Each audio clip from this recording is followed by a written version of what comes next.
Hello, everyone, and welcome to another episode of For What It's Nerd. Today, we are here to discuss The Acolyte. The first two episodes dropped earlier this week, Wednesday, here in the UK, and yeah, there's some thoughts. There's a lot of thoughts actually, and let's get into them. Essentially, I don't know if I said essentially twice. That doesn't matter. Yeah, so these first two episodes very much get you into the plot of the Acolyte and let you kind of become aware of the time period, which is set 100 years before Phantom Menace. And I think that is generally very much done successfully. It feels distinct from the High Republic books, whilst also keeping that High Republic feel, and at the same time has a lot of links to the original trilogy. The prequel trilogy, whilst being distinct essentially. And I think that the world building done in the first two episodes is very very good and also just fun. The Trade Federation showing up, for example, and being a small part of the first episode was fun. It was nice seeing them.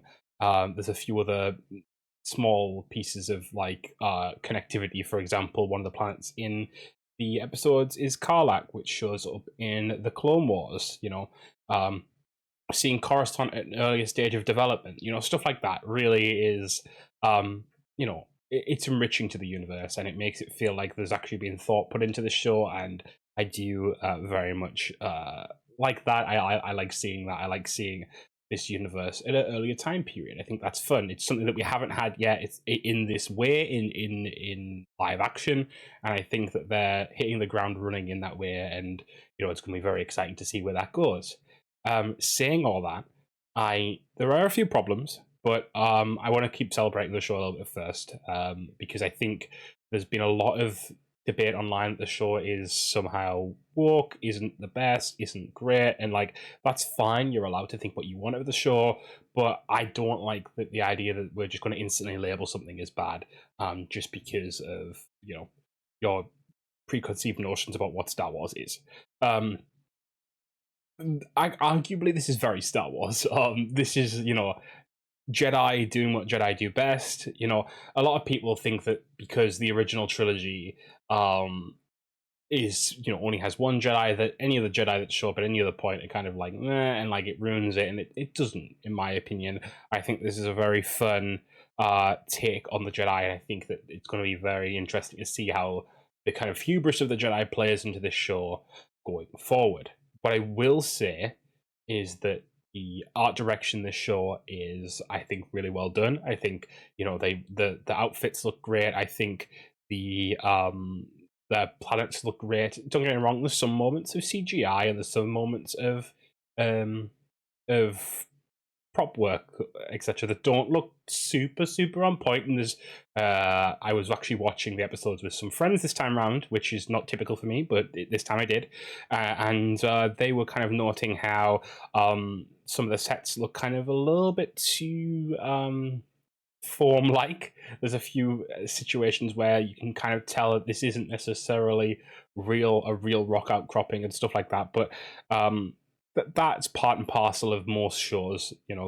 We've become trained to these things as media consumers, and I think it's very easy to deal with that now. But you look at something like I was watching not long ago, Doctor Who, some of the first original episodes with William Hartnell, and in one of the first episodes you see them scaling this rock face, and literally in one of the scenes someone rips a part of the rock face off and they just continue filming.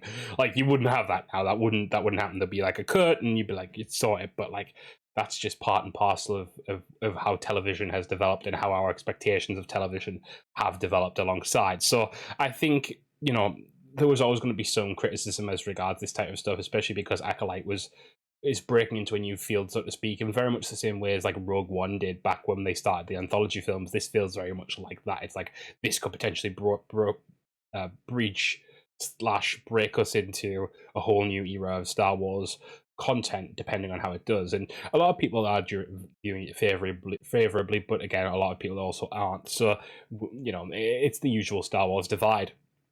But yeah, so I think art-wise, I think it's very well done. I think also that I really am happy with the cast. I think there's not a character that's out of place. I don't think there's a character that is... there's characters that are maybe weaker, yes, but I don't think there's a character that I don't want in the show. The one proviso to that being Yord's Padawan in the first episode. We get an understanding that Yord has a Padawan pretty much straight away. He's introduced alongside his Padawan, of which the name I've forgotten already, but she is a Zygarian, which is pretty cool. But sadly, that Padawan sort of disappears pretty much straight after, and we don't see her again, which I find very peculiar because, in my opinion, so to fast forward the point, Sol has a Padawan, Jeki, and Sol is also the previous master of our protagonist, Osha. And what I personally believe would have been the better idea for this show would be to have Sol be this kind of master who hasn't really taken another Padawan since Osha and is kind of dealing with the stress of that. The loss of Osha, and have Yord be the master of Jeki, especially because Jeki and Yord have this kind of to and fro during these 2 episodes that have been released so far. It just also would reduce the character bloat slightly with this Padawan that shows up and then disappears. I know this is a different era of Star Wars, but the very typical idea is that a Padawan and a master stay together most of the time. That's not always the case. There's some episodes in the Clone Wars where that doesn't happen, for example, and there's always circumstances where that might not happen. But it felt very weird to go from introducing Yord and his Padawan to then like, oh, his Padawan's not on this mission. It's Yord, Jeki, and Sol. And it did feel a little bit weird. Not to say that couldn't change again, and then myriad of episodes to come. But I did feel like character bloat in that first episode would have been better that way, reduced in that way.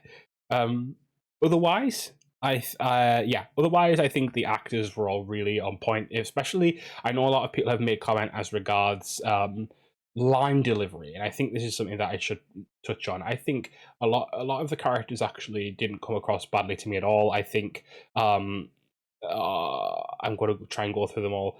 Chimera, I forget the actor's name now, but the guy from The Good Place, he was really good. May was good, except for some performative dialogue during the whole "attack me with all your strength." That one was a little bit weird. Otherwise, pretty good. Osha is kind of like Amandla's other character, great. Sol, I actually saw the actor of Sol. I don't know his name sadly off the top of my head, but he learned English for the role, which I thought was amazing dedication, but also I wouldn't have guessed. And even though he does have like less expression in his voice than necessarily some other characters might have, I think that aids his character. He said he kind of took a lot of inspiration from Qui-Gon Jinn, and I kind of see it. You know, Qui-Gon was a very measured character. He didn't have any fits of outburst or any kind of, I think that's really what I see in Sol, actually, now that they've said that. And so I think it's nice to have a Jedi that kind of is a lot more towing that line of like, because like even your Obi-Wans, even your Mace Windus, those like staunch traditionalists, they still had their moments, right? They still had their moments of like either like humor or their moments of frustration. Like you can think, for example, in the Clone Wars, Mace Windu having some frustration with Jar Jar Binks during those few episodes, or Obi-Wan having a number of frustrations with Anakin. Like you start to see those characters as more than just the Jedi that they are. Whereas Sol, he kind of comes at that angle first. He's kind of very reserved. He's very he has a dismay about what's happened, but he has that within his Jedi training, and it's kind of interesting to see it from that perspective of a Jedi who is very much trying to be a Jedi. I think sometimes we get these with a lot of the characters we see in Star Wars. They're Jedi, but then they have to be set aside from the Jedi somehow. It's like, let's have some Jedi that are actually a lot more like what they're meant to be. Luminara and Dooley is an example. Sometimes, even though he's kind of a pain in the ass for it, Ki-Adi-Mundi or Kai-Adi-Mundi, depending on how you pronounce it, the same kind of, they very much go straight down the middle. They are like, sometimes they're arseholes for it, but they're Jedi. They're what Jedi are. And so it's nice to see Sol being that to a degree. I think that the show also had a bit of humor, and not your kind of normal kind of not your typical like this is like drawn out kind of like goofy humor. It was like, I only said humor, by the way. Goofy humor, but like a little bit more thoughtful, not necessarily like highbrow, but like funny, you know, a little bit more like it was about intonation and tone and implication rather than necessarily outright like haha kind of thing, you know. So that I enjoyed as well. But yeah, I think one thing that I didn't like, and this is one thing that I think is very important to me, I wasn't super happy with the episode structure. Not to say that I don't think the story is fun. I think the story is actually quite interesting. I think what kind of uh, I don't like, so Leslie Headland, who's running the show, I think I've said the name right, I hope, has kind of done this thing where at the end of each episode there's like kind of like a lead into the next episode, or like kind of like a scene specific to the end of the episode that is kind of like almost like it's like it's called is there such a thing, so there's a cold open, is there a cold ending? I don't know if there is, but it was like a cold ending. It's like a set part that like it like infers on the story, but like not necessarily. And it always it felt like you were being led into the next part of the story and then you stop, and not in the way like most shows do, where it's like cliffhanger, or not necessarily cliffhanger, but like, oh, I can't wait for the next episode. It was just kind of like, oh, we're stopping. It was like a shunt. It was like you're shunting to a stop rather than, you know. I remember, again, I was watching with friends. I remember my friends saying, oh, that's episode 1 done, okay. And then same with episode, oh, that's episode 2 done, because it feels like it's going to continue and it doesn't.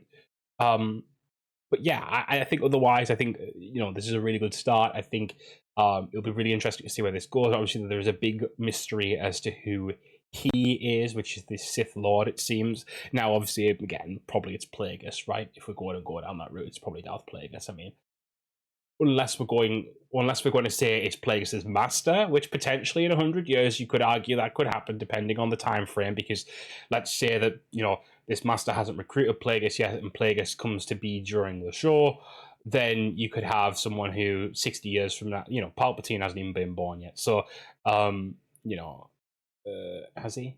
Don't think so. I'd have to check that.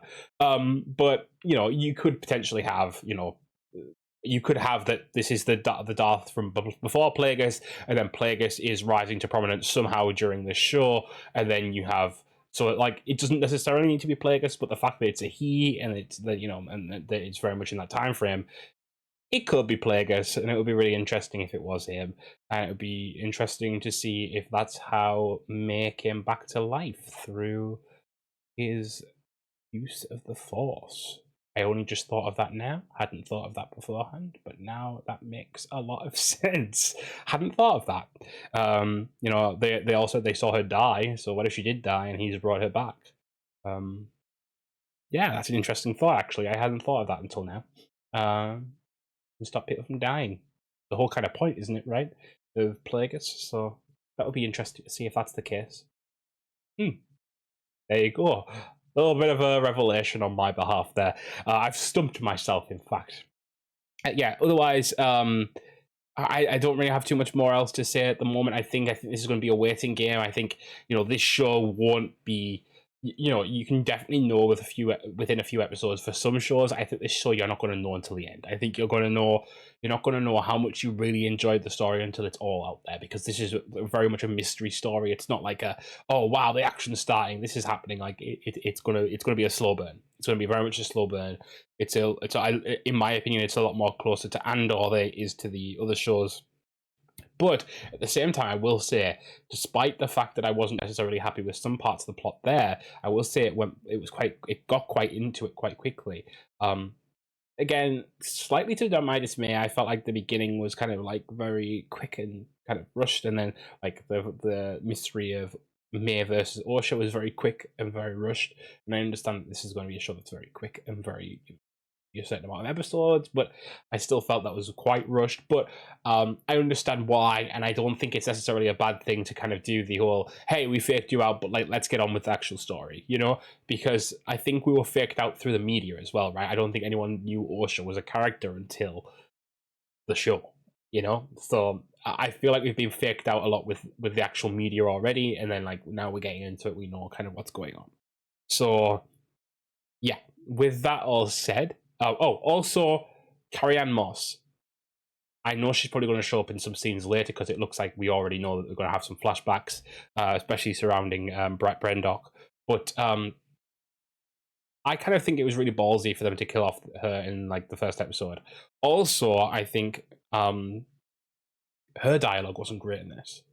But I think that's because they're trying to find their feet in the first episode. But still, just as a point of reference, because I thought it would be interesting to say, because I haven't spoken about Carrie-Anne Moss specifically in this episode so far. So yeah, that's where I'm at with Acolyte so far. I want to say, oh, I love it, but I don't necessarily love it yet. I think I will grow to like it.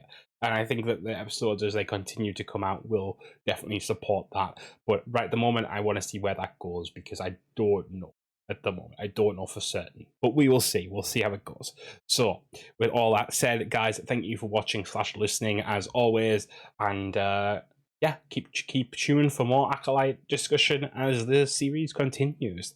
Thank you, guys. As always, I'll see you there.